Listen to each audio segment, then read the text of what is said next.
Gratissimum novum eventus, historiae ab historicis. Te la tiré en latín, ¿eh?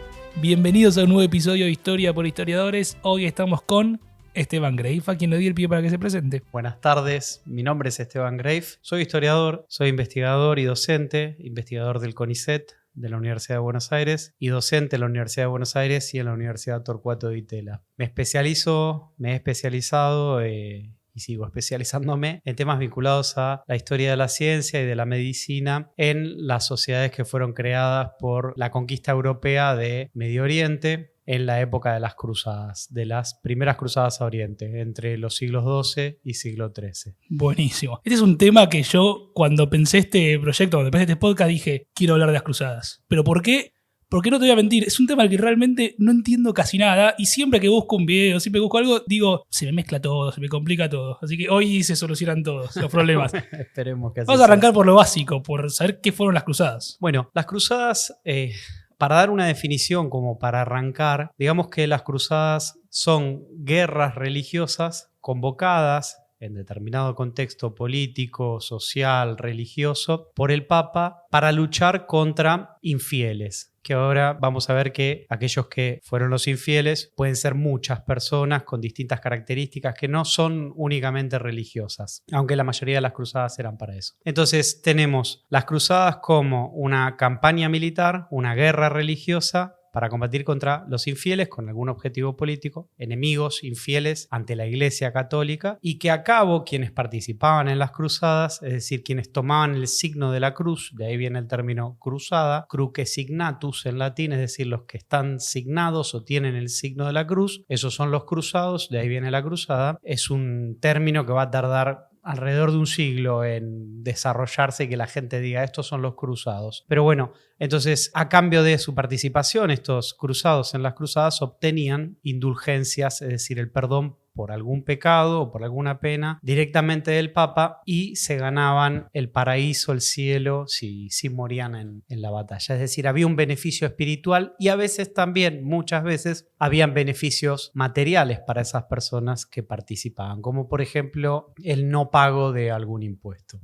Y fue una guerra, o sea, así como conocemos la guerra, o era un medio uno contra todos, es decir, el Papa contra todo el resto de que él considera infieles. Bien, esa es una buena pregunta porque nosotros hoy, desde el presente, estudiamos el pasado y le damos una uniformidad, un desarrollo que parece secuencial, lineal, pero tal cosa no ocurre cuando uno hace historia, se mete de lleno en el tema y es mucho más complejo. Después, para explicarlo, sí, uno lo explica linealmente. ¿Qué quiero decir con esto? La gente que participa de la que fue la primera cruzada, se la conoce como la primera cruzada y todos decimos que es la primera cruzada porque, bueno, Pues fue la primera. porque fue la primera, antes no teníamos nada así. No decía, bueno, estamos yendo a participar de la primera cruzada. Entonces, hay un movimiento que tiene que ver con, o mejor dicho, surge porque los cristianos orientales, esos que estaban en Bizancio, en lo que era el Imperio Romano de Oriente, o el Imperio Romano, lo que había sobrevivido, cuya capital era Constantinopla, piden ayuda al mundo occidental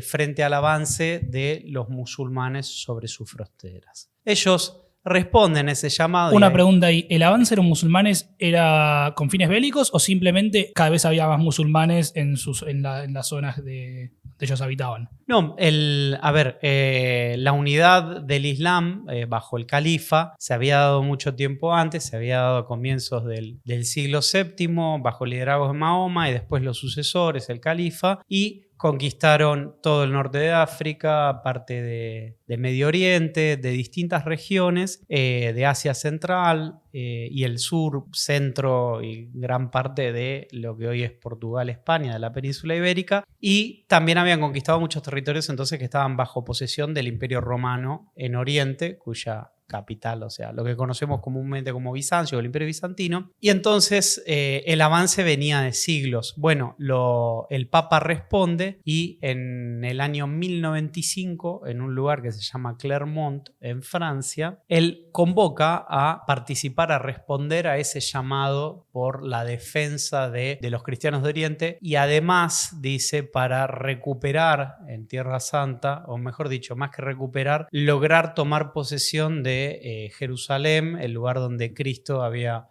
muerto y habría resucitado para los cristianos. Y bueno, eso en la mentalidad de la época tiene muchísima fuerza y muchos nobles franceses, o sea, de lo que hoy es el territorio de Francia, pero nobles del Reino Franco deciden acudir y participar con las armas en la cruzada. En paralelo, hay otra cruzada, hoy la llamamos cruzada, pero hay otro movimiento bélico, digamos, también producto de la fuerte implicación que tenía para la gente la religión, de distintos sectores sociales que van bajo el liderazgo de un líder muy carismático social de la época, fue Pedro el Ermitaño, también marchan hacia Oriente. Y tradicionalmente los historiadores entonces hablan de una cruzada, por llamarlo de una manera, recordemos que cruzada es un término que después incorporamos, pero llaman ese periodo hoy desde el presente la cruzada popular, es complejo ese término, pero bueno, la cruzada de los nobles. Y marchan en distintos momentos hacia el mundo de Palestina, de Tierra Santa, lo que geográficamente es Palestina. Llegan a Jerusalén después de una expedición que dura algo más de 2 años y sitian la ciudad, que está bajo control califal, digamos, de distintos poderes árabes, y terminan conquistándola. Y ahí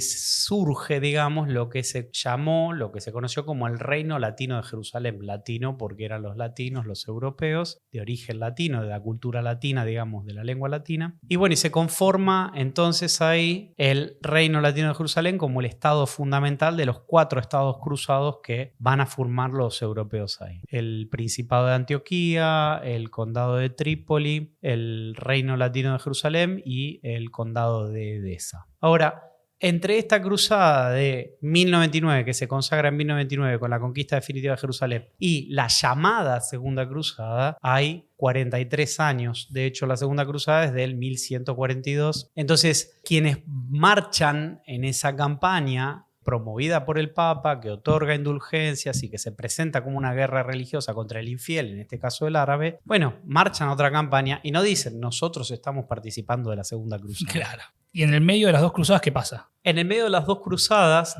el mundo occidental vive su realidad sin, cambios importantes ahí, ¿no? Y con Jerusalén. Y en el mundo latino de Oriente, en el Reino Latino de Jerusalén y en los otros 3 estados que mencioné, Trípoli, Edesa, Antioquía, lo que se va a ir desarrollando es una sociedad, que es la sociedad latina, que se va a imponer como nueva, jerarquía social superior sobre los dominados. Se van a repartir tierras entre los nobles, va a haber reyes o condes para el caso de los condados, y se van a desarrollar ahí una sociedad segmentada con poca integración al principio. De hecho, los primeros años, algunos historiadores los describen eso, la conquista de Jerusalén y de otros territorios del Oriente Latino, como conocemos a estos territorios, es muy sangrienta y las poblaciones locales, por ejemplo en Jerusalén, sufren en los primeros años masacres muy importantes. Eso ya para la segunda década, para antes del 1120, ya no es así, 1099, 1120, y la instalación empieza a ser pacífica, pero los códigos de leyes que se escriben, se formalizan después, pero nosotros podemos suponer que ya funcionaba algo así en la costumbre o en cómo se va desarrollando la sociedad de la época, lo que plantean es una convivencia en donde hay un estrato superior, que es el de los europeos, los nobles europeos, los burgueses, que son los hombres libres, y después las poblaciones sometidas, que podían ser los cristianos de Oriente y los musulmanes. La división jurídica de la gente es, llamativamente, no únicamente por la clase, es decir, si son nobles o no son nobles, si son personas libres dentro de los que no son nobles, o si son esclavos o siervos, sino que, sobre todo, va a responder un criterio confesional. Va a ser más importante el lugar que las poblaciones sometidas locales ocupen, según su credo, según su religión. Los cristianos de Oriente van a tener más derechos y hay, de hecho, códigos o asís, como se llamaban, cuadernos de leyes, una traducción literal mal hecha, pero cuadernos de leyes o leyes, códigos de leyes, donde se dice, bueno, estos derechos tienen los suriani, es decir, los cristianos de Oriente, estos derechos tienen los musulmanes y bien, ellos siempre están en la escala más baja, aunque la convivencia después de esos primeros años es... Buenísimo, entonces la primera cruzada, la razón fue la alerta musulmana que estaban viviendo se podría decir. Y el llamado de Y el llamado de Bizancio, y lo que se consiguió fue lograr tener esas 4 ciudades que vos mencionabas que, disculpen, pero ya no las logré, solo Jerusalén me quedó. Pero una vez que tienen eso, ¿qué es lo que lleva a 40 y... ¿Cuántos fueron? 43 años. 46 años después. La pérdida del condado de Edesa. O sea, los musulmanes logran avanzar sobre la región. Y fueron guerras, o sea, esos 45 años se mantuvieron en guerra entre los musulmanes y los cristianos. No, porque, ¿o fue...? claro, pero ahí hay algo importante. Si la cruzada puede ser, la primera cruzada puede ser, es porque es un momento de debilidad del califato fatimí que está gobernando en ese momento sobre ese territorio, en primer lugar. Y en segundo lugar, hasta mediados, digamos, del siglo XII, es decir, 1250, 1260, los europeos, digamos, los cruzados, los francos, la sociedad franca y los distintos poderes de nobles, reyes, órdenes militares, que después voy a comentar qué es eso, y bueno, y los comerciantes italianos que instalan y forman ahí grandes cofradías con enormes negocios de circulación de mercancía y de comercio, pueden, digamos, estar tranquilos porque lo que hacen es establecer alianzas frente a un mundo musulmán en la región al menos fragmentado. Es decir, es esa circunstancia política la que les permite sostener un estado o una serie de estados latinos en Oriente, en esa región. Ahora, cuando el liderazgo musulmán se unifica bajo una figura de un líder, primero un señor que se llamó Zengi, después el mismo Saladino, ahí es cuando progresivamente empiezan a perder territorio bajo dominio europeo latino. Y efectivamente, si nosotros en términos históricos calculamos 1099 a 1187, que es la pérdida de Jerusalén bajo las tropas de Saladino, son menos de 90 años. Entonces, en esos, a tu primera pregunta, es decir, entre la primera y la segunda cruzada, sí, logran una dominación más o menos efectiva, sin conflictos importantes, porque todavía no se produjo en el mundo oriental musulmán un liderazgo efectivo para avanzar sobre esos territorios. Eso va a llegar con Zengi y sus sucesores, y ahí sí van a perder progresivamente territorio. Entonces, lo que pasa es, viven más o menos una vida tranquila, se podría decir, hasta que aparece Zengiz. Sí. Y Zengiz toma la decisión de solamente ir sobre Edesa, o toma la decisión de vamos a... No, bueno, lo que va a ocurrir es que progresivamente en esas décadas centrales del siglo XII, los gobiernos de distintas figuras del poder político musulmán, unificados bajo la religión musulmana, van a ir desarrollando una propaganda anti-occidental o anti-francos, digamos. Era un problema, por así decir, popular o sea, para los musulmanes, como que por lo menos llamaba la atención a la población en general, ¿no? Y todos estaban enterados de que, che, estamos en guerra o che, nos están robando el territorio. Sí, porque la recuperación de Al-Quds, que es Jerusalén para los musulmanes, también era muy importante en el discurso político, religioso. Y de hecho, si nosotros le creemos a los cronistas de la época del lado musulmán, efectivamente líderes como Saladino, que es el que recupera desde la óptica musulmana, recupera Jerusalén, Al-Quds, es un líder con un gran apoyo popular, y sus campañas contra los europeos son muy apoyadas, bueno, que son exitosas,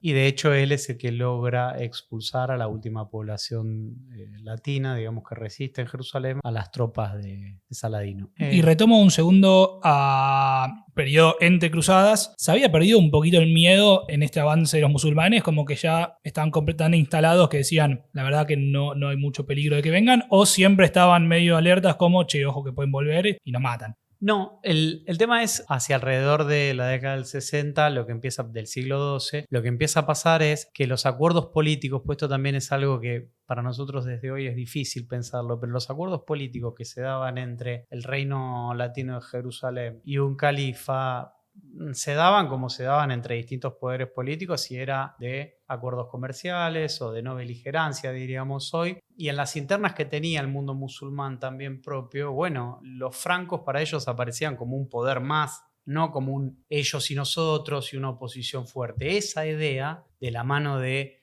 una idea de la yihad menor, digo, de la yihad mayor, que es el esfuerzo. Yihad es, el término remite a eso. Se va a ir desarrollando y con la presencia, digamos, o mejor dicho, la construcción del franco, del europeo como aquel al que hay que lucharse, se va a ir desarrollando hacia mediados del siglo XII. No es que está de entrada. De hecho, nosotros tendemos a ver que eso existió siempre y etimológicamente yihad, yo no soy especialista en eso, pero puede significar un esfuerzo mayor, un esfuerzo menor. De hecho, la palabra se podría traducir como eso, como un esfuerzo. Y el esfuerzo de la guerra por la defensa de los, diríamos nosotros, los lugares santos, y en este caso la recuperación de Al-Quds, es algo que aparece en la propaganda oficialista ahí hacia la década del 50, del 60, cuando empiezan a haber gobernantes que logran cierta unificación dentro del mundo musulmán y avanzar sobre las fronteras de los reinos o los estados cruzados. Y de hecho la figura que va a lograr eso y que va a tener un montón de ideólogos, es decir, un montón de cronistas y de funcionarios que van a escribir bien de él y van a cantar odas a su figura, va a ser Saladino, y que él, por lo que dicen esos cronistas, promete recuperar Jerusalén. Él se hace con el poder, él es un mameluco, es decir, un esclavo de origen turcomano, y se hace con el poder apoyado por este grupo de esclavos guerreros, y ahí constituye un sultanato en Egipto, que es como el gran bastión, digamos, si lo podemos plantear así, de lo que sobrevive como sultanato con una identidad musulmana, una religión musulmana fuerte, frente al avance de otros poderes en la región. Y él va a instalar lo que fue la dinastía ayúbida, porque él es hijo de Ayub, A-Y-U-B, que va a sobrevivir poco tiempo después de la muerte de Saladino en 1193, porque después se va a disgregar con, digamos, el sultanato unificado con el poder dividido entre sus hijos. Pero bueno, Saladino conquista Jerusalén y prácticamente lleva las posesiones latinas a la costa del Mediterráneo, de lo que hoy es Israel y Líbano, dejándolos con algunas cabezas de playa nada más. Y ahí eso va a generar lo que en latín es la auditio tremenda, es como la noticia terrible de que conquistaron Jerusalén, perdimos Jerusalén a manos de los Se árabes. empezó a correr la bola que perdimos Jerusalén y fue... Y ahí entonces, claro, que los europeos pierden Jerusalén, pero ahí entonces se refuerza y empieza a construirse fuertemente una publicidad y una ideología del musulmán como un otro que es enemigo. Antes de lo que hoy llamamos cruzadas, la identidad musulmana construida desde Europa no es como la reconocemos a posteriori. Brevemente quiero hacer algo para explicarlo bien breve, pero ¿por qué era tan importante Jerusalén para los dos bandos? Bien. Para los cristianos es el lugar donde Cristo murió y resucitó. Y ahí está el Santo Sepulcro. Desde tiempos de dominación bizantina del Imperio Romano, ahí eso es objeto de peregrinación masiva, digo, y lugar o más o menos masiva en distintas etapas, y después cuando vuelve a estar bajo dominio, digamos, de cristianos en el 1099, bueno, de mucho peregrinaje. Un lugar santo por autonomía. Y para los musulmanes, Al-Quds es el lugar donde también Mahoma también asciende a los cielos junto a Alá. Y de hecho, si vos vas a Jerusalén hoy, lo que tenés es la mezquita del Domo de la Roca, que está emplazada justo donde existió el templo de Salomón. Ese templo que fue destruido, de los judíos, que fue destruido en épocas del Imperio Romano. Se conserva el Muro de los Lamentos y por eso es un lugar de tanta importancia. Y al lado, justo detrás, digamos, a pocos metros, está el Domo de la Roca, que es ese hermoso edificio que guarda un lugar de peregrinación hoy para los musulmanes muy importante después de la Meca y Medina. Entonces, el significado es fuerte para los dos. Y bueno, desde ahí, digamos que cobra mayor relevancia. Entonces, llegan las noticias. Sí. No quiero entrar muy en detalle, así nos vamos por las ramas, pero también nombraste las otras 3 ciudades además de Jerusalén.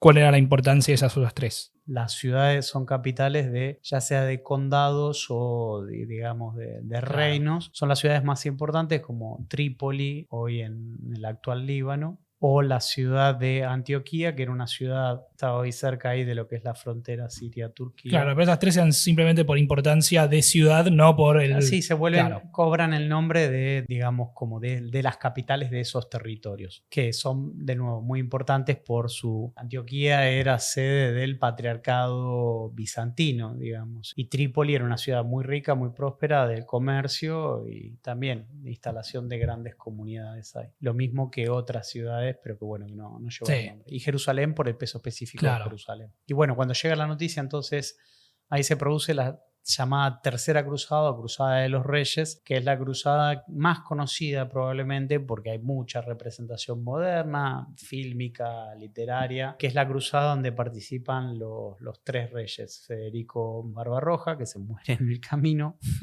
No llegó la cruzada. Se muere en un río. Pero participó. Sí. El Felipe de Francia y Ricardo Corazón de León. Voy a hacer la pregunta más boluda del segmento, me parece, pero el Barbarroja tenía algo que ver era su apellido.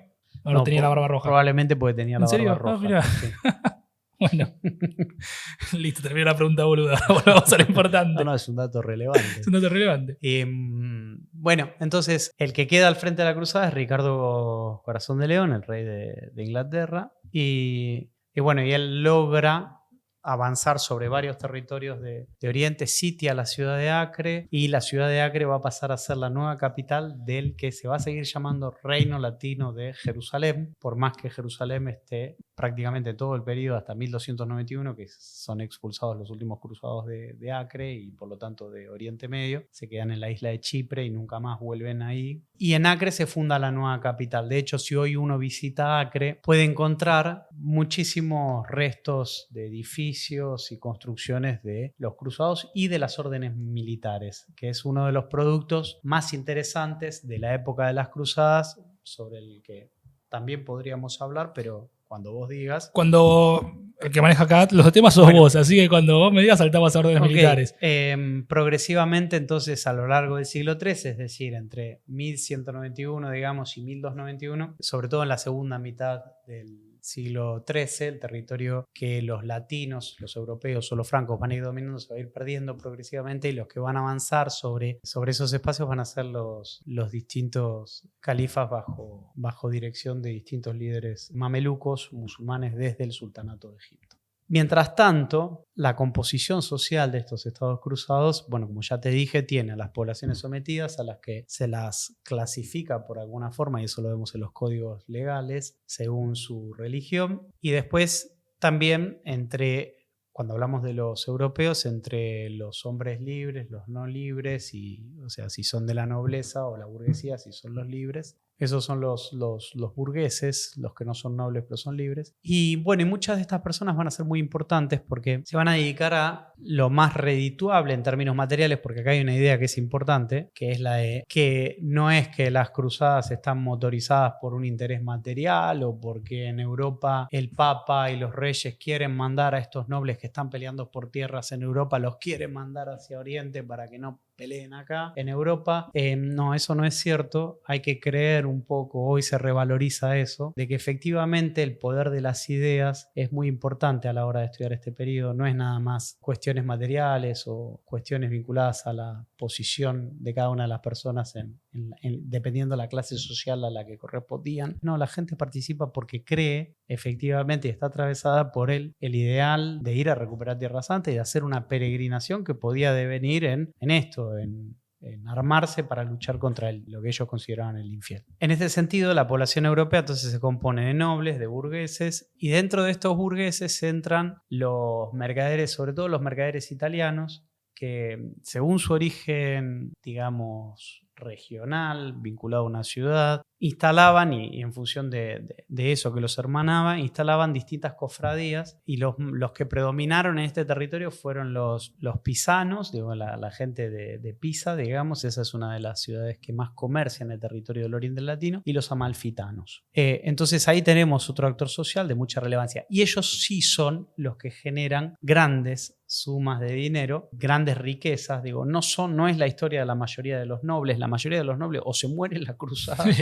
o se va 10, 20 años, participa de una cruzada, vuelve y ve que su patrimonio está descuidado, perdido, fragmentado. Entonces, no es que los nobles están buscando tierras. A los que les va mejor, entonces, es a los comerciantes italianos y a los que le va bien también, o mejor dicho, son capaces de concentrar una gran riqueza y hacer grandes negocios, son las órdenes militares. Las órdenes militares, que es un fenómeno muy interesante porque surge ahí y está atado a la historia de las cruzadas. Después no hay más monacato militar, es decir, monjes que al mismo tiempo hagan la guerra y estén muy entrenados en la guerra. Digo, hoy no ves a un franciscano con una espada y un escudo o con una ametralladora peleando.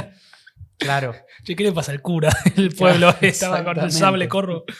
Pero en el periodo se da un monacato militar, monjes que se hacen guerreros, que para nosotros es impensable. Y bueno, y como es algo muy llamativo, al punto que abunda la literatura y las producciones artísticas de distintos tipos sobre estos monjes guerreros. Y van a estar en el imaginario de Occidente siempre. Hoy también uno sueña, no sé, con los templarios. No sueña, digo, hay gente que o imagina, mejor dicho, historias vinculadas a los templarios, a los hospitalarios, sobre todo a los templarios, que son los que más presencia ganaron en la literatura por un lugar casi místico, porque fueron perseguidos y fue disuelta la orden por el rey de Francia, allá por el 1300 y piquitos, no me acuerdo el año exacto. Bueno, en Francia fueron ejecutados, de hecho, el maestre y las figuras más importantes de esta orden, y desaparecieron del resto de Europa. Bueno, y estas órdenes militares que surgen en el Oriente Latino son los actores principales de la defensa del reino muchas veces y del sostenimiento de muchas instituciones. Instituciones no solo vinculadas a la guerra, para cuidar a peregrinos y para defender las fronteras, como es el caso de los templarios, sino también vinculadas a la salud. Los hospitalarios sostienen hospitales o asilos o casas, digamos, de curación y de atención a enfermos, además de hacer la guerra y además de rezar y hacer las actividades propias de los monjes en distintos puntos del imperio.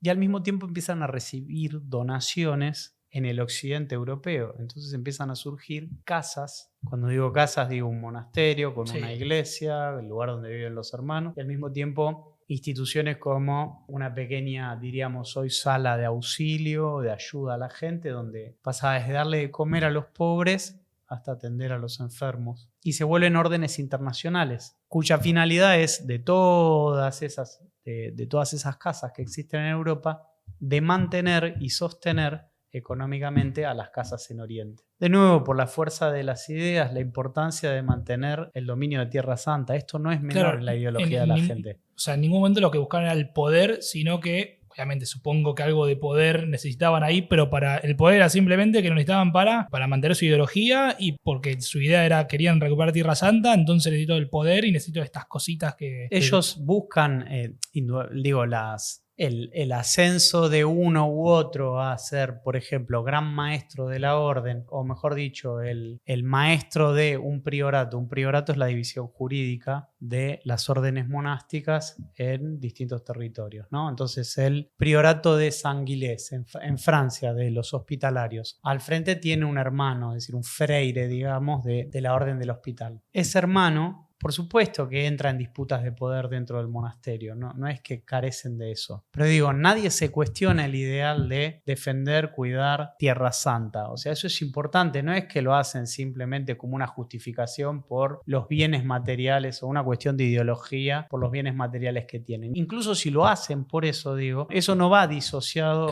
como sería nuestra mentalidad hoy, materialista y del ideal de cuidar Tierra Santa. Ellos creen eso, creen la importancia de eso. Las sociedades de antiguo régimen, por decirlo de alguna manera, las sociedades anteriores al siglo XVIII, no viven la religión como la vivimos nosotros. No es algo del individuo, no es algo que tenga poca importancia, es algo de la comunidad, es algo de todos, es crucial en la vida de las personas y era crucial conservar Jerusalén. Por eso hay gente que va y se arma caballero y forma parte de los ejércitos que enfrentan, muchos nobles de hecho dejan de ser nobles europeos de su tierra y están gran parte de su vida, si no toda su vida, formando parte de ese monacato militar que es el monacato de los hospitalarios o los templarios, y hay reglas de admisión de las personas y eso ocurre. Incluso es hasta una forma de expiar pecados o peregrinar, entregarse a esa causa. Y se puede entender, esto es importante, se puede entender por cómo después de un proceso que dura varias décadas y demanda el trabajo de muchos intelectuales dentro de la Iglesia Católica del siglo XI, cómo justificar la violencia dentro del cristianismo, que es una religión que por definición se opone a la violencia. Cristo, por definición, se oponía a la violencia. De hecho, él muere crucificado. Y no, bueno, en fin.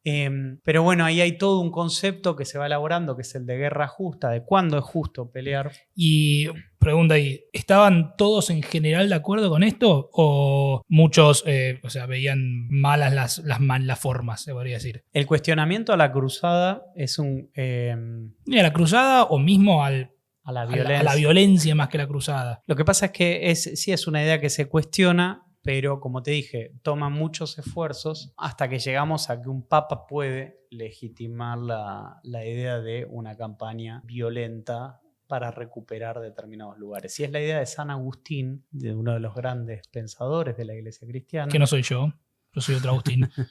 Es del otro Agustín, entonces claro. Es una de las grandes, de las más importantes de las ideas que derivan para este movimiento que es el de cruzada. Bueno, pero esto de dar el ok a la violencia fue lo que llevó a que se formen las órdenes militares, porque me decís que las manejaba un monje que era la última persona a la que vos te imaginarías que tenga una espada y un escudo, y cuando recibió el ok ahí y vivió que tenía la chance, dijo, bueno, yo también voy a defender todo, y si hace falta agarrar la espada, la agarro. Esa es una buena pregunta, porque la primera de las órdenes monásticas militares que surge es la de los caballeros del templo, o los templarios, o los caballeros del temple. Y esos son los caballeros que justamente se instalan en el templo, donde es el Domo de la Roca, este lugar que yo te hablaba, que está en el corazón de Jerusalén hoy, que es un lugar también de peregrinación muy importante de los musulmanes, de todo el mundo y por supuesto de la población local, en donde se han armado bolonquis muy importantes cuando algún ministro israelí, por ejemplo, ha decidido pisar la explanada del Domo de la Roca, que es este lugar de... ¿Qué es la explanada?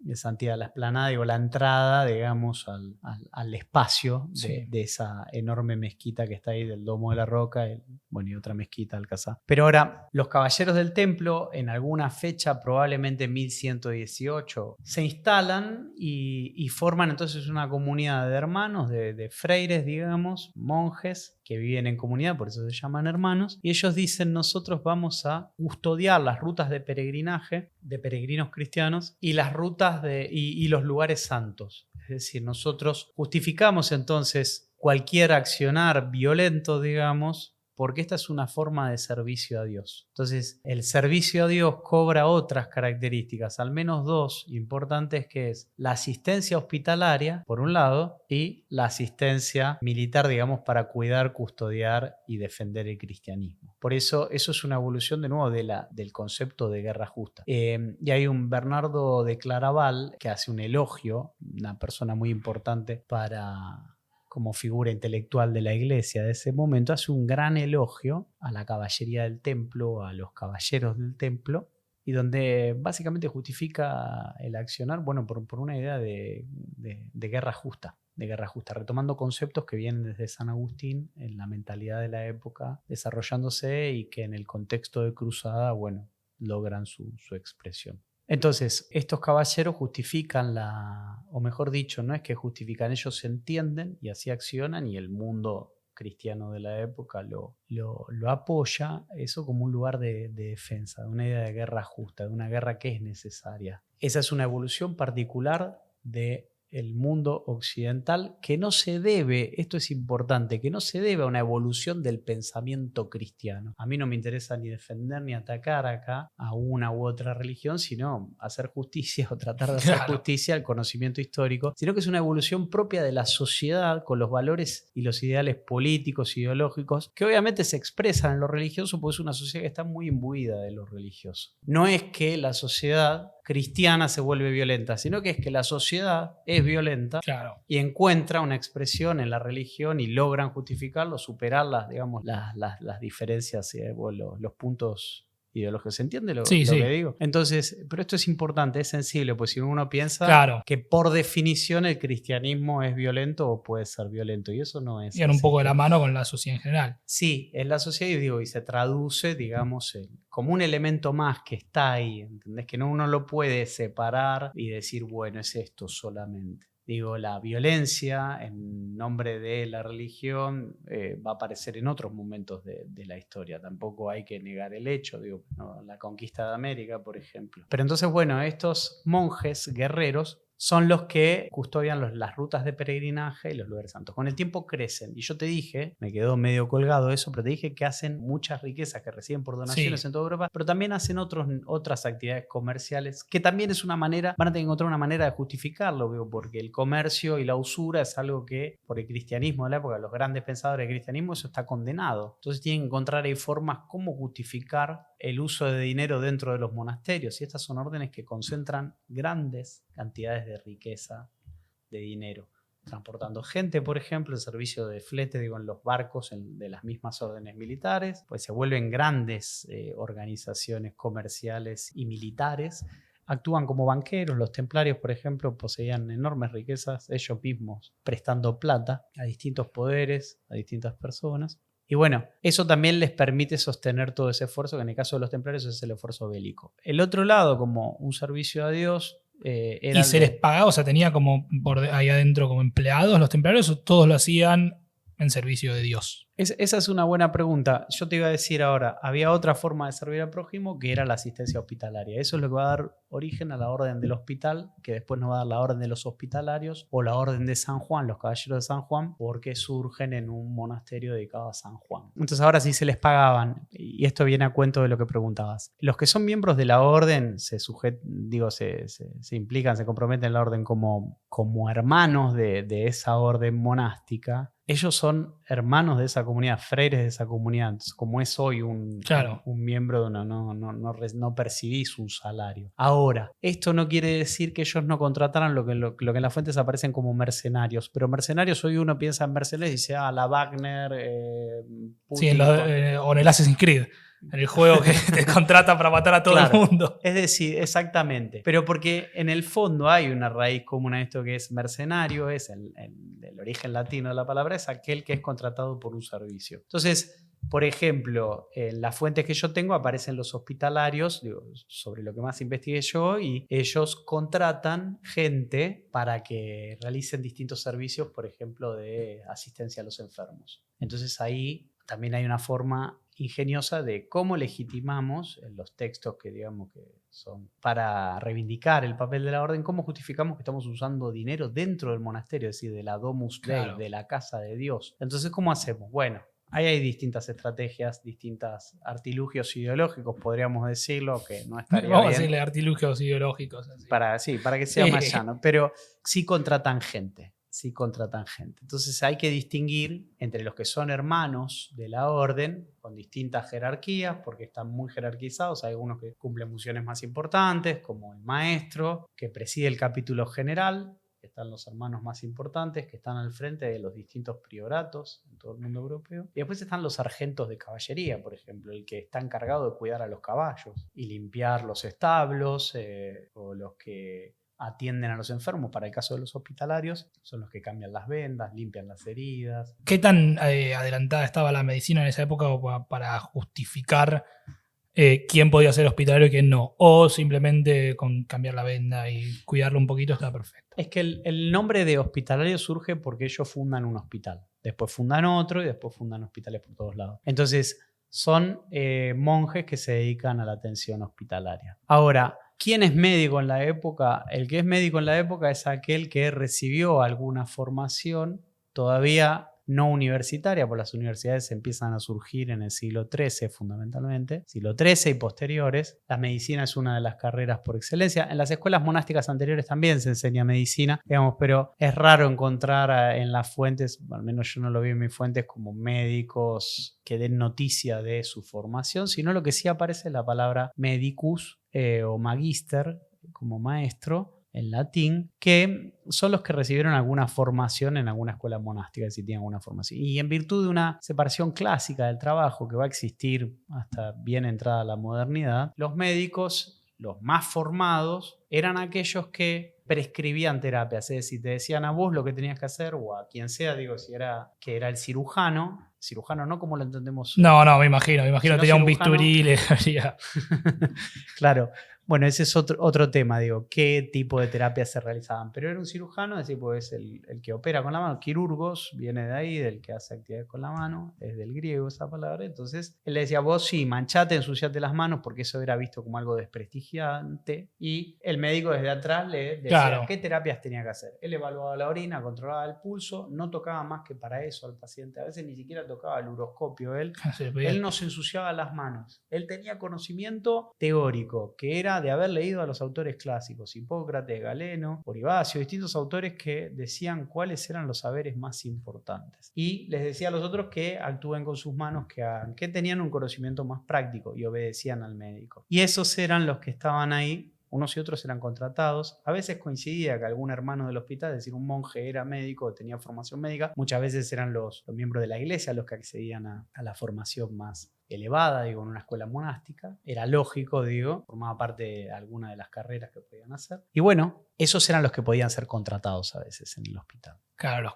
pero contratado significa recibir un salario. Recibían, sí, un ingreso, una suma de dinero. De hecho, algunas de las fuentes que yo tengo dicen y que se les provea de todo el material, algo así, dice que se les provea todo el material necesario para que no tengan que traer nada ni utilizar nada que fuera de ellos. Es decir, hasta se les proveía los recursos para atender a los enfermos. Desde las vendas y la ropa, y tenían todo, tenían camas, tenían baños especiales, camas especiales, incluso para los enfermos que no se podían mover, con todo lo que fuera necesario. Ese también, mientras la orden del hospital se militariza más tarde. Los historiadores discuten si se militariza hacia el 1150 o hacia el 1170. ¿Y qué quiere decir que se militarizó? Que desarrollan eso también la actividad de las armas, digamos. Ellos también forman ejércitos propios para sostener y pelear contra los musulmanes. ¿Y esas fueron las únicas dos órdenes militares? No, hay otras órdenes militares. En la historia de las cruzadas y las órdenes militares distinguimos entre órdenes militares, o se suele distinguir entre las universales, es decir, las que surgen en Tierra Santa, pero después por donación empiezan a formarse casas, digamos, de la orden, como sucursales,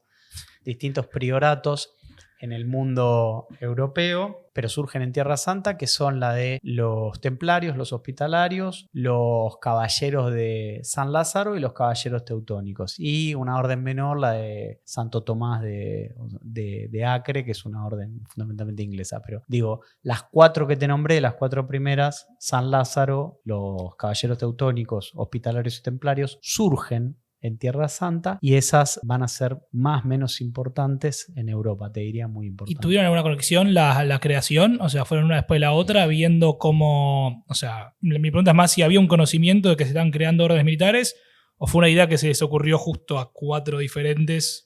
No, bueno, hay un proceso que se da en la época. De hecho, esas son las órdenes universales porque surgen en Tierra Santa y se expanden al resto del mundo occidental europeo, digamos. Después están las órdenes, las llamadas órdenes territoriales, que son esas órdenes monásticas que surgen en los reinos europeos, producto de la realidad política, religiosa propia, que también participan en cruzadas, porque cruzadas no son, hoy dicen los historiadores, nada más las que se hacen en Tierra Santa, sino que cruzadas también son las del Báltico, las del norte europeo, contra los eslavos paganos, digamos, o las personas que lo que hoy es Polonia, Lituania, que bueno, es una forma de evangelizarlos también. Participan de la evangelización y la conquista de esos territorios, y el papel preponderante lo tiene la orden de los caballeros teutónicos. Y después están, como orden universal, están las órdenes territoriales, te decía, que son, por ejemplo, la de Calatrava o la de Santiago en la península ibérica, que llegan a ser órdenes muy poderosas, con mucho dinero, y participan en las distintas cruzadas en la península ibérica. O la orden de la espada en el norte europeo, en lo que hoy sería Alemania, Dinamarca. ¿Y cómo era la participación? ¿A voluntad? O sea, ¿ellos participaban cuando les parecía? ¿O había uno en cabecilla, que me imagino era el Papa, y abajo los monjes líderes de cada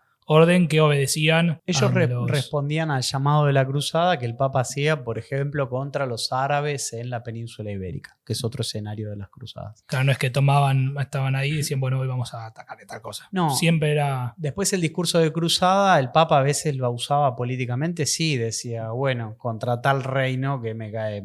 que Federico II en el reino de Sicilia. Y bueno, y organiza una cruzada contra él. ¿Por qué? Porque la excusa es porque tiene musulmanes en su corte o favorece a los musulmanes en el sur de la península italiana. Entonces ahí entran un montón de campañas militares que algunos llaman cruzadas menores, otros no llaman cruzadas, pero en definitiva tienen los elementos de cruzadas. Claro. Una guerra llamada por el Papa para luchar contra los infieles y a cambio te obtenés beneficios espirituales fundamentalmente, aunque también beneficios materiales. ¿Y cómo participaban las órdenes monásticas, militares, territoriales, universales? En general participaban, respondían a ese llamado del Papa, aunque hubo situaciones en las que algunas órdenes monásticas se abstuvieron. Por ejemplo, en la llamada Cuarta Cruzada, que es la de 1204, que es cuando conquistan, en vez de ir a luchar contra los musulmanes en Egipto o en Tierra Santa para recuperar el Santo Sepulcro, desvían el esfuerzo y van hacia Constantinopla, conquistan Constantinopla, la capital del Imperio Bizantino, y en los territorios alrededor, no en una gran porción de territorio, fundan el Reino Latino de Constantinopla, que dura hasta 1261. Bueno, ahí los hospitalarios se abstienen de... ¿Por qué? No lo sabemos. No se sabe. Las fuentes dicen eso, no participan, pero no se sabe. Probablemente el gran maestro digo, no, acá Claro. no. La chance de que no se hayan enterado es nula, o sea, sí o sí se No, por enteraron y se supuesto, abstuvieron. hasta había una casa creemos que funcionaba ahí una casa creemos no, hay testimonios de que existía una casa de los hospitalarios en Bizancio. De hecho, muchos de estos miembros que eran miembros religiosos o nobles con alguna instrucción que formaban parte de estos monasterios militares, digamos, estas órdenes monásticas militares, en alguna fuente uno lo encuentra un caballero hospitalario o un hospitalario actuando como embajador ante el emperador bizantino de los estados latinos. Era una persona que entonces sabía griego y de esa manera podía actuar como embajador. El contacto con Bizancio era importante. Existían, de hecho, princesas bizantinas o mujeres de la corte real o de familias importantes vinculadas a la corte imperial, digamos, que se casaban con los nobles más importantes o con los reyes de los estados latinos, en el sistema de alianzas que se daba en otros espacios. Entonces sí, habían contactos más o menos fluidos en función de lo que podemos saber. En esa cruzada deciden no participar. Y ya pasamos a la Cuarta Cruzada. ¿Hasta cuándo duraron las cruzadas? Bueno, esa Porque es una... ya me había quedado la tercera y dije una cuarta y dije, hay más. Ojo. Y hay una quinta que es el sitio de Damieta, que es una ciudad que está en el delta del Nilo, es decir, cerca de la costa mediterránea, en el norte de Egipto. Una ciudad muy rica, importante de la época, que es para ir y derrotar al sultán en Egipto, pero esa cruzada le va mal. En el sitio de Damieta pierden muchas personas, los ejércitos cruzados, y con el tiempo se tienen que rendir. Bueno, y hay un montón de literatura sobre eso, pero esa es la quinta cruzada, que es alrededor de 1216, 1217, dura 4 o 5 años. Hasta ahí hay consenso entre los historiadores, porque de nuevo la definición de cruzada es una creación de los historiadores para definir un proceso, que no quiere decir que ya en este momento aquellos que tomaban la cruz no se llamaran a sí mismos cruzados o signados por la cruz, cruce signatus, es otra cosa eso. Claro, se llamaban así ellos. Ellos a partir del siglo XIII, digamos casi 100 años después de que empezó la cruzada, pues el signo de que vos te convertías en una persona que partía a Tierra Santa en un peregrinaje, en una peregrinatio armada o algo, para luchar por la recuperación o la defensa de los territorios santos ante el infiel, era que te marcabas una cruz en tu atuendo. De alguna manera, eso era símbolo, digo, además de obtener alguna indulgencia por tus pecados del Papa. Ese era un signo típico. Entonces, de ahí viene que ellos quedan como cruce signatus, es decir, los que están signatus, cruce, marcados con la cruz o por la cruz. Entonces, de ahí deriva el término cruzados, que a lo largo del siglo XIII se empieza a usar cada vez más para aquellos que van a Tierra Santa. Ahora, la idea de cruzada como un concepto histórico que nos sirve para definir un proceso, eso es una construcción que van a hacer los historiadores para definir este movimiento. Pero no hay la unidad que nosotros desde hoy, desde el presente, decimos, esta fue la primera, esta fue la segunda. Claro. Los tipos no decían, hola, estoy en la primera cruzada, en la segunda, en la llevamos tercera. 6 cruzadas. Claro. ¿Cuándo era la novena? No, a lo sumo decían, formé parte de la campaña para Sí. recuperar Tierra Santa de tal rey o de tal cosa. Hasta la quinta cruzada, entonces los historiadores están de acuerdo. Después algunos dicen, esta es una cruzada, esta no, esta es la cruzada contra Federico II, es la séptima cruzada o es la cruzada determinada. O sea, esa es una definición de manual, y si uno lee un manual, encuentra una cosa, lee otro manual, encuentra otra cosa. Ahora me queda clarísimo porque cuando veo un video en YouTube sobre las cruzadas no entiendo nada. Por esto mismo. Claro. Es que sí, es difícil ordenarlo. Y además, De la década del 80 para acá, hoy ya es un debate perimido, pero se empieza a discutir de qué escenario geográfico y qué alcance es el de cruzadas. Los historiadores pluralistas, por llamarlos de la forma que se lo suele conocer, dicen, bueno, las cruzadas empiezan en 1099 con la toma de Jerusalén y terminan en 1798, que es cuando son expulsados de la isla de Malta los últimos hospitalarios, que por eso se los conoce con el nombre a veces de Caballeros de Malta, porque es el lugar donde más estuvieron y donde terminaron. Tienen la Cruz de Malta. La yerba, se toman mate con cruz. Bueno, pero la cruz es la misma. Sí. Entonces, es esa cruz de 8 puntas. Bueno, ahí Napoleón los expulsa y ahí dicen, bueno, acá termina el movimiento cruzado. Listo. Porque después en el siglo XIV, siglo XV, están las cruzadas contra los turcos. Entonces hay grandes ligas santas de distintos reinos europeos aliados contra los turcos, y eso también es cruzada. Acá en el Río de la Plata existía, aunque no se cobró nunca y no se efectivizó, el impuesto a la cruzada, que el Imperio Español creo que hasta el siglo XVII, no estoy seguro de la fecha exacta, pero cobraba, en Buenos Aires te estoy hablando, el impuesto a la cruzada, es decir, una contribución que hacían todos los súbditos, digamos, o las tierras, porque esto era España, no era los países que son hoy. Todos los impuestos que tenemos hoy en día, ninguno es tan boludo como el que tuvieron en el siglo XVI. Sí, para cuando, que no nos pongamos tan claro, mal. mirá, hoy te llega la boleta de impuesto a la ganancia, todo, pero imagínate que en el siglo XVI llegaba la boleta impuesto a las cruzadas. Y imagino un tipo y que diciendo, encima no ¿qué lo es? paga. No, y encima ese sí que se desviaba en las arcas de funcionarios locales o de la corona. O sea, no llegaba nunca a cumplir su... Me imagino que tampoco era tan grande el impuesto que podía No. mandar de Buenos Aires para la cruzada, tampoco. No. Y hasta que llegue con el barco se devalúa la playa. Imagínate hoy en día, tengo que mandar en barco hasta España. Sí, en 3 días Sí, ya está, ya perdiste. valía menos, imagínate en un mes, 2 meses. Me había quedado una pregunta hace un ratito que dijiste que a los cruzados se les perdonaba los pecados, el Papa le perdonaba los pecados. ¿Había un límite ahí o literalmente te perdonaba, el Papa decía, bueno, vení, te perdono lo que sea? ¿Se sabe o No, es muy difícil porque... Sí, es la remisión de los pecados que hayas cometido, que para una persona en la época era fundamental. Sí. Digo. A veces lo que sí ocurría no era necesariamente el Papa. Digo, el Papa sí te perdonaba los pecados y te daba determinados beneficios, pero a veces lo que sí ocurría, y esto es importante también, es que en época de las cruzadas, pero también en otros momentos, el obispo local o el sacerdote local, a alguna figura importante o no tan importante, le decía, hace una peregrinatio, marchá a Tierra Santa como una forma de expiar todos tus pecados. Y si la gravedad del pecado era mayor, le decía, bueno, nada, peregriná desde Rusia, no sé, a Tierra Santa, o hay peregrinos de todos lados, o nada, contribuí con tanto o hacer una contribución importante a tal orden monástica. No necesariamente había que ir a Tierra Santa. A veces una forma de contribuir a la cruzada era donar tierras a alguna de estas órdenes militares o a la iglesia misma, y de esa manera también obtenías una retribución espiritual. Y bueno, y ahí entraba en lo que el obispo determinara, claro, o el sacerdote, mejor dicho, determinara con relación a lo que el confesante decía. ¿Y era 100% masculino o hubo alguna historia de...? Bueno, esa es interesante porque fue un tema que los historiadores durante mucho tiempo no atendieron, y recientemente empezaron a surgir trabajos. Pero recientemente, digo, para lo que son los estudios históricos, es muy recientemente, en los últimos 20 años, algunos historiadores y algunas historiadoras, sobre todo inglesas, empezaron a revalorizar el papel de las mujeres en las cruzadas. Tenemos testimonio que en las murallas de la primera cruzada, en el sitio de Jerusalén, había una mujer combatiendo.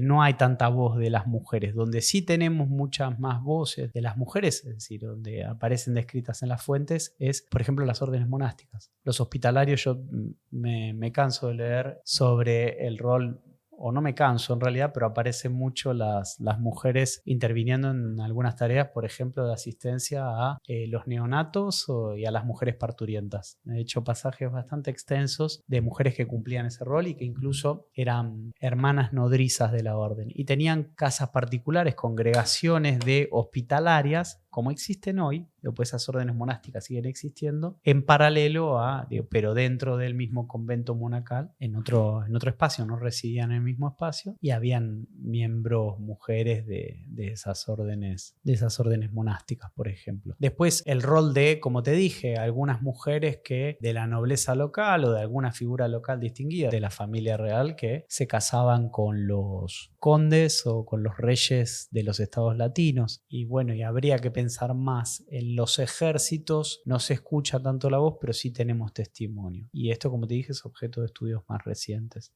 Bueno, tengo que decir que al fin me queda bastante claro lo que son las cruzadas, lo que fueron las cruzadas desde el colegio, que digo, ¿qué carajo son las cruzadas?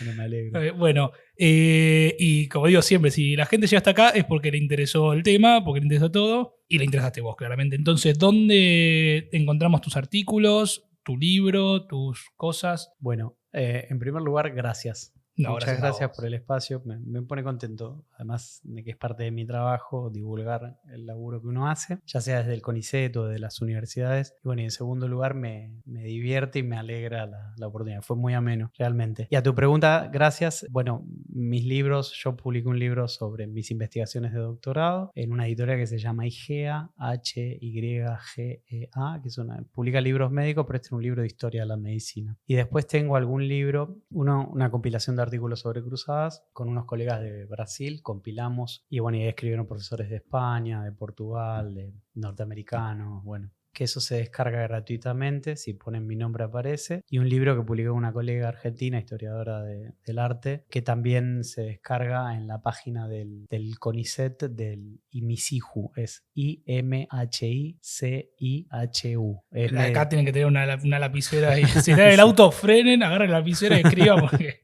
Pero si ponen mi nombre, sí, tu nombre en Google también aparece va a salir, todo. que esa es otra compilación de artículos. Ese es un libro que quedó muy lindo, sobre todo, debo decirlo, un gran trabajo de la otra editora, que es Nadia Consiglieri, que bueno, nada, hizo un gran trabajo ahí de compilación y de edición de algunos artículos sobre representaciones de la naturaleza y la salud en la Edad Media, en el arte y en distintas manifestaciones. Y mis artículos, además de esos libros, están después en la web están, y si no en mi sitio, un sitio que se llama academia.edu con mi nombre, Esteban Grave, ahí aparece todo. Así que gracias. Perfecto. Y para cerrar, te voy a pedir que recomiendes algún libro, alguna película, algún documental o lo que quieras para poder contribuir un poco a esto. Bueno, encantado. El tema de las cruzadas es un tema sobre el que hay una cantidad enorme de literatura que más que orientarnos nos pierde, y la calidad es muy, muy disímil, y a veces cuesta para algunas personas, sobre todo cuando no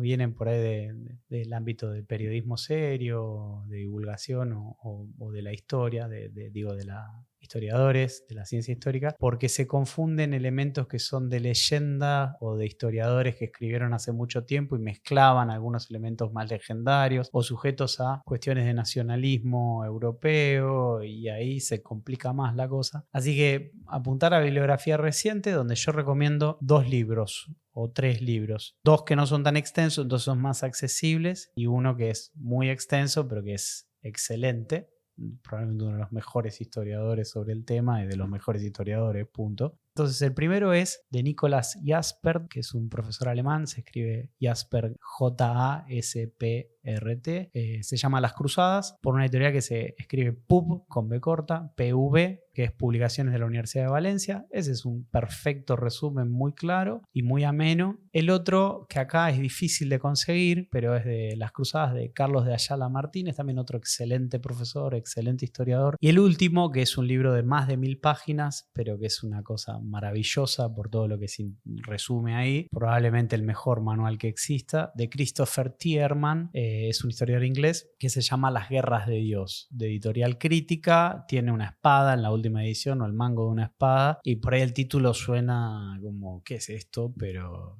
es excelente. El libro ese es el mejor tratamiento del tema. Vamos a tratar de leer las 1000 páginas. Más de 1000. Más de 1000. Bueno, muchas gracias, Esteban. Ahí pasó un nuevo capítulo de Historia por Historiadores. Muchas gracias por escucharlo y nos vemos cuando me escuchen. Ahí pasó un nuevo episodio de Historia por Historiadores. Muchas gracias por escucharlo. Antes de irse, no se olviden de seguirnos y activar las notificaciones, así se enteran siempre que se sube un nuevo capítulo. También síganos en todas nuestras redes, @Historia por Historiadores en Instagram y en TikTok, Historia X Historiadores. Ahí se van a enterar de todas las novedades y también se van a enterar cada vez que se sube un capítulo nuevo. Mi nombre es Agustín Cantarian, muchas gracias por escuchar el podcast y hasta la próxima.